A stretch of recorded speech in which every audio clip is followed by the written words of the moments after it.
Welcome,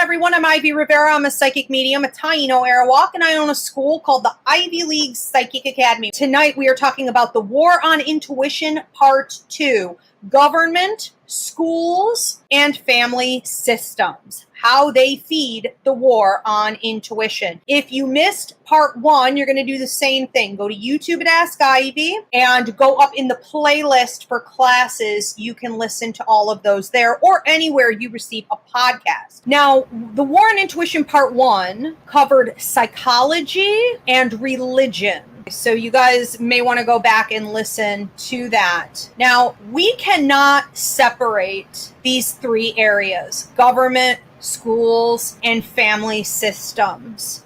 We have to understand that all three feed each other and the war on intuition. So the educational systems, especially here in America, are backed by government funding. They're perpetuated by social and family dynamics. I really didn't want to turn this into a history lesson. I didn't want to lose your attention. There are some historical facts included in this today. Obviously, there would have to be. But I really wanted to keep sight on what we're talking about here today. And that is this. We are going through an awakening right now. 2019, 2020, 2021. This is going to continue. I see this increasing all the way up to 2024. We are seeing an awakening where people are no longer willing to subjugate their power, their connection to spirit and their higher minds and God, to a church, to a religion, to a toxic system that feeds. For example, here in America, right, Christianity being the biggest thing, the churches, that religion being the biggest thing, that feeds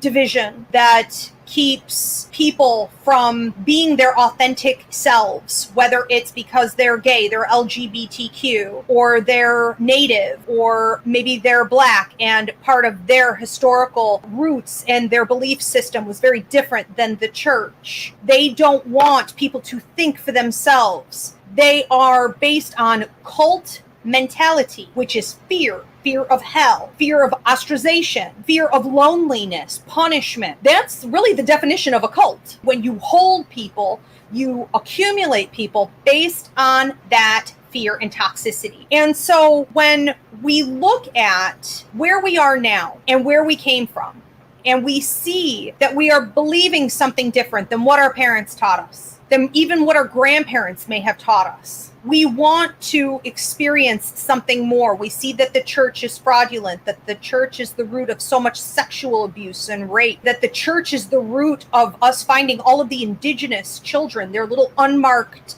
graves, their bodies turning up by the thousands from these Indian residential schools. When we see this, so many of us have reached a breaking point. We're like, we are done with the old toxic belief system, and we do not plan to carry it on to the next generation. The buck stops here. So where does that really leave us? So many of us want to know more about our ancestors and our roots, and then what is spirit and how does the universe work? What does it mean? Well, we see about 67% of the younger generations tapping in to mediumship and astrology. And I love that. They have abandoned their parents' religion and what they were raised on. And that's because the truth is revealed in mediumship. The truth is revealed in astrology, as well as numerology and other things that we discuss here on a regular basis. So today, I just want to focus on a few of the different things that go on in each of these areas. I want to help you open up your eyes to what has happened to you, how you've been programmed,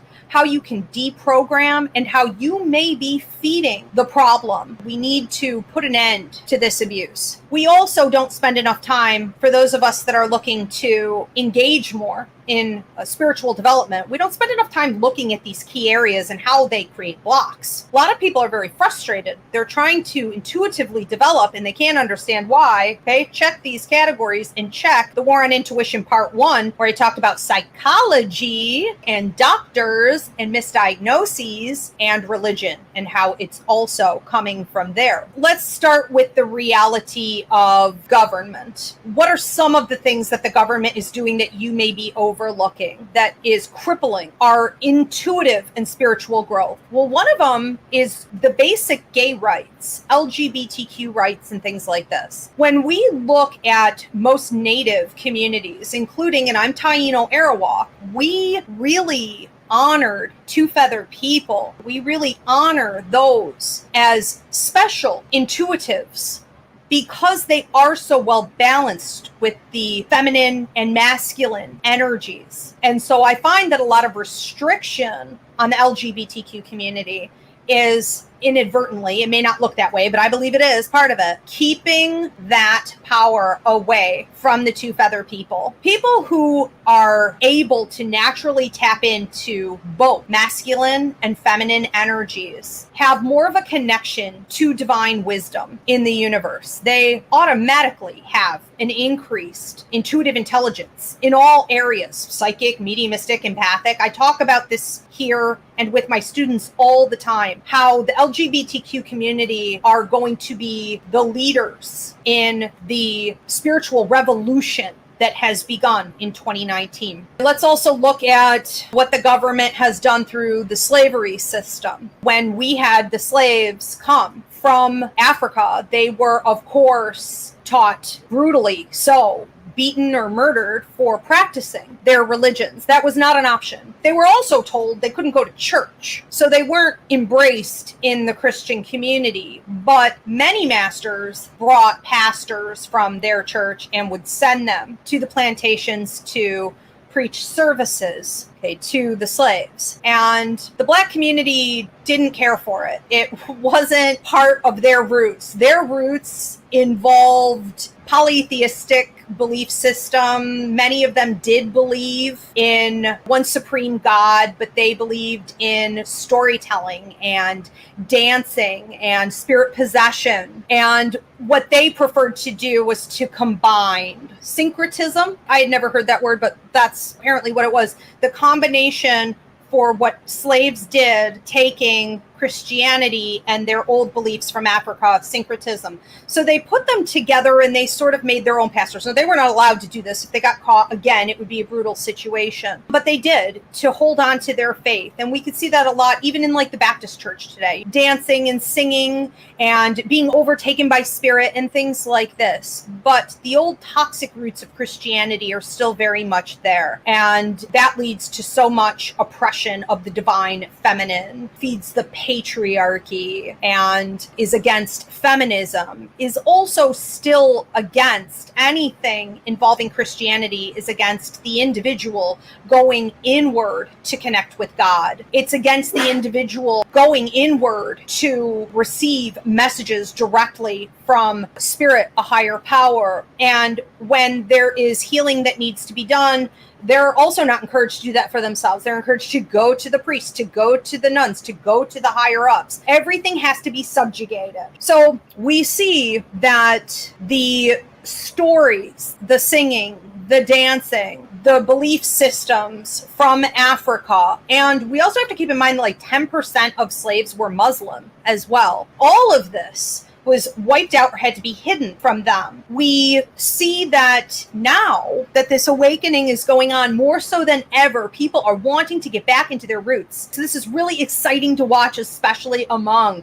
our African American and Black brothers and sisters, that they are getting back into where they came from. And that's a beautiful thing. I believe that the families, the people that suffered the most and carried on the most, okay, so we have to take responsibility and hold ourselves accountable. But those social and family systems that carried on the most were those that had to adapt and convert to Christianity or the government system because their lives depended on it. So we're looking at a huge uprising in the Black community as well as the Native communities. I don't have time to focus on everything here today, but I did want to talk also about how the Native American communities, the indigenous people, were brutalized under the government systems, which then perpetuated it in the school systems, which then trickles down into social and family systems, of course. But we see that the government banned, when they saw how powerful the natives were and how spiritual, how connected to God, how right they were living, the goal was to strip us of everything that we knew. And we weren't allowed to practice our native language, ceremonies, dances, music. Then, of course, we were here in America, abandoned essentially on reservations to fend for ourselves. And then came the Indian residential schools. The Indian residential schools, where we are now uncovering the bodies, these unmarked graves of these children who were brutally murdered there. We are now seeing how severe the conditions were and beginning a healing process of correcting that. But we need to remember that we can't just blame the government for the Indian residential schools. These were ran by churches almost all of the time. These were priests. These were nuns that carried out the rape, the brutal physical abuse, the verbal abuse. We saw that these children were dying and their fellow students would know it, and the moms and the dads were not called home for their deaths. Rape, sodomy was a typical punishment. This is what the priests, this is what the nuns were doing. I heard one story of a gentleman recently. He was talking about what he had experienced when he was there. So this isn't like hundreds of years ago. These people are still here talking about it right now. This is now. So we can't blame it on the past, put it to the past. And he would talk about the food and how the food that was given to the priests and the nuns was amazing. It was fresh. It was delicious. It would smell so good. But the food that was given to the native children, the students, was rotten. They would often vomit and then be forced through punishment to eat their own vomit. He talked, and this broke my heart, about one incident where they had pork, they had gotten pigs shipped there, and the nuns and the priests, religious people, Christian people, were sitting at the tables next to them eating the bacon and the ham and the eggs, and on the plates of these native children was rotten pieces of meat with hair still on it, and they were vomiting into their food. This was done regularly to break them down. The government, the church, they don't want to see that these children have any esteem whatsoever, that they could ever replace what they lost through their culture, that they would ever reconnect to God, to spirit, because all they knew was this hell on earth that these religious people were creating for them. And that has generational repercussions, without a doubt. So we're looking now still, and this goes also for the Black community, descendants of slaves. We have long-standing intergenerational trauma, cycles of violence and abuse, premature deaths, mental disorders, substance abuse. We could go on and on and on. So this is happening still now. So far, unmarked graves of the murdered children, we found over 1,308. I think that's accurate in Canada, but there's at least, they believe, 4,100 remaining that they haven't uncovered. Now here in America, we are starting the journey of finding these unmarked graves through our schools. We have Deborah Holland, our first Native American Secretary of Interior, announced the Federal Indian Boarding School Initiative. And so now we're expected to find at least 40,000 unmarked graves of these children here in America. If you're Puerto Rican, you were Taino Arawak, that would have also been part of this system. So until 1978, when the American Indian Religious Freedom Act passed, Natives were not allowed to practice any of their rituals, ceremonies, belief systems, language, nothing publicly. That was 1970. I was born in 1979. I mean, this is like a minute ago. So we have to understand how significant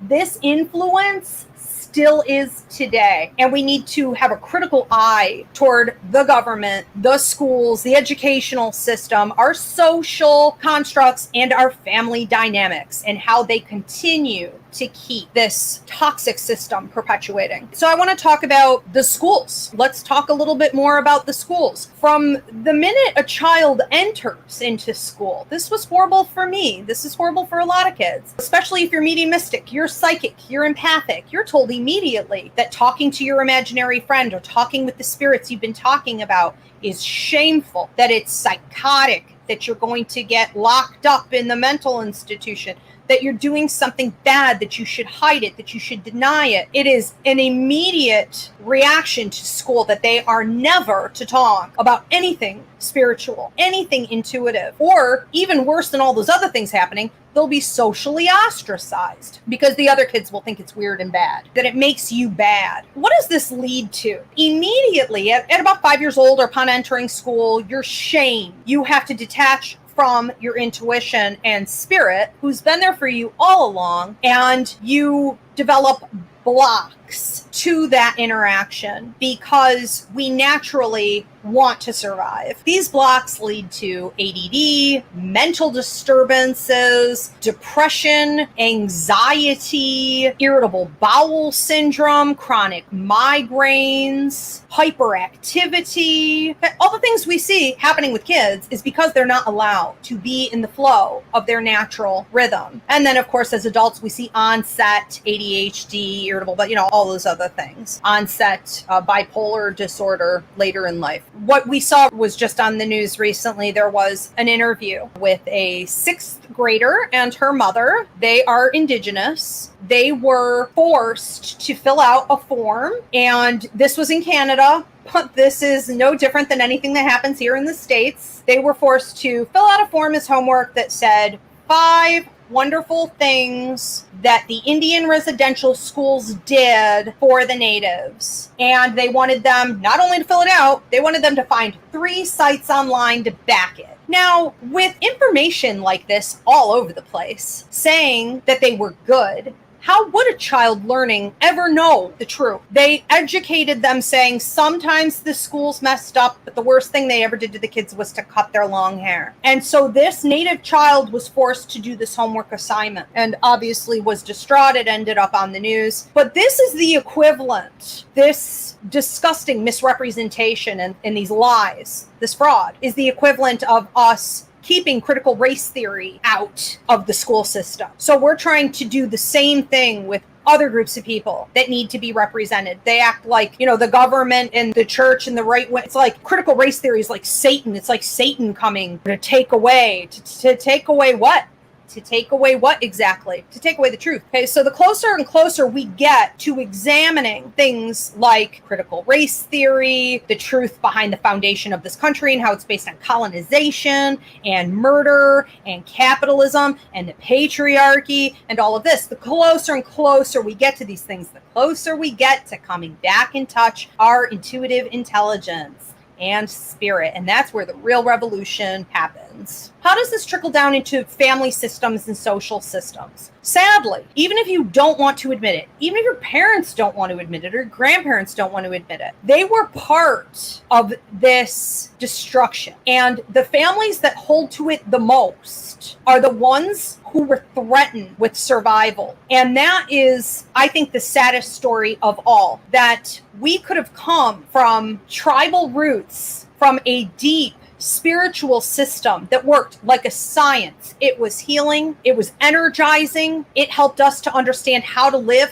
in harmony with the earth, with the environment, with others. And they were destroyed and forced to believe in the Christian system of thinking, or they were murdered. And so now today, when they have an opportunity, when your parents, when your grandparents have an opportunity to get back in touch with their roots, to become more spiritual, to tap into their intuition, they will tell you it's demonic. They will tell you that it's bad. They will dig in for the long haul. Christianity is the way to go. It is a cult, people. It is a cult. It is based on nothing but fear. But if your grandparents, if your parents, if your family, if your friends won't abandon that once and for all and go back to where they came from, this is why we call church roots revival. If we can't do this, then we are fulfilling what this destruction meant to do. And it's all about money, and it's all about power. And we can lead, but only through example. We cannot change anyone else. We can't take everybody with us. It is a long, dirty journey. It is often lonely. You may be the only one until you meet members of your soul tribe, until you start to really find the like-minded that you can connect with, until you really understand how spirit works in your life, how the universe is supporting you in this change, how the environment, Mother Earth, embraces you in this change, how we bring healing to our ancestors and break the chains through this change. Until we do that, we can feel as though we're alone, and it can be scary to start on this journey. It can be scary to stop going to church or identifying with it. Your family is going to try to suck you back in. Your friends, your social environment will tell you that you're demonic, that you're feeding dark energy, that you've lost your way, when you're actually taking the first steps in finding the true path that you've always belonged on. So I think that it's important for you to understand that being ostracized or being shunned is not the worst thing that could happen to you. Staying in a stagnant, toxic, lying cesspool of relationships is the worst thing that could happen to you. It's also the worst thing that can happen to your faith. And one of the things that families do, social systems do, our schools, our governments do, is they feed this concept of marriage, that you must get married, you must procreate, you must lock yourself into that system. And ultimately, it's feeding the head count on the cult. Because once you are in that deep, it gets even tougher to get back out. So don't buy into any of that. It's an enslavement. It's an entrapment system. So we have from Danielle Johnson. Hi, Danny. She said, hi, Ivy and Paul. This is Danny. Ivy incredibly described how slaves had to conform to Christianity, and you uplifting the brutality against indigenous siblings is powerful. Speak the truth, sister. Yes. Thank you, Danny. And women in particular. What is this fear? We're looking at this now in Afghanistan. I just put out a TikTok and it went up on my YouTube as a short also, where there was an interview, and I forget her name. I'm just learning about her now. But she was a spokeswoman for women's rights in Afghanistan. And she said they don't fear the B-52. The Taliban doesn't fear any military. They fear the woman. And what is happening with this awakening? Okay, it is the natives, it is the blacks, it is the minorities, it is the women, and it is the LGBTQ community leading this revolution back to the awakening, and it's going to shatter all of these systems. So in particular, the brutality against the women during the time of slavery and still now. And we have to look at toxic masculinity. Just because we're the same color doesn't mean we don't do it to each other. We have to look at the patriarchy and the toxic masculinity that is being brought to the forefront today and say, how are you feeding it? How is this feeding it? It is hatred against the women, because the women are the most connected with the divine feminine creatures on earth to the spiritual. Absolutely. How to tap into your intuition. And so, I mean, that's part of the reason, like I said in the beginning of the class, that's part of the reason I wanted to hold this, because I see a lot of people struggling. And I noticed that you're not looking at how your therapist may be feeding the problem. If your therapist is telling you that you're psychotic instead of intuitive, we've got an issue.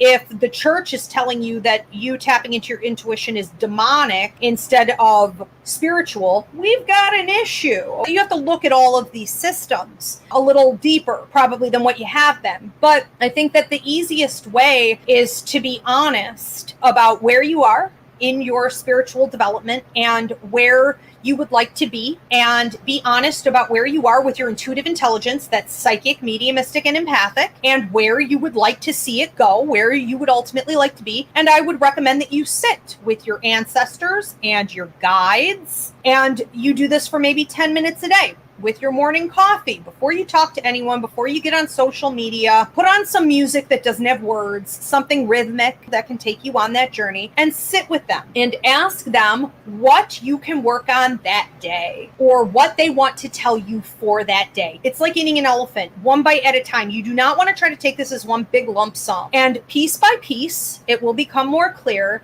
They will show you happily. They are rejoicing every time you pick up on one of the signs and symbols they're trying to give you. And every time you develop, it's like a big party up there, celebrating on your behalf, because again, it does heal also through the ancestral line and future generations. And so the support could not be more overwhelming. It's you engaging with it on a regular basis in a somewhat structured way that really matters. I would also recommend plug, right, my psychic mediumship course, because that trains you in the entire lost language: psychic, mediumistic, empathic, all the different ways different spirits communicate. So invest. All right, you guys, thanks so much for tuning in. Thank you, Paul. Thank you, Spirit.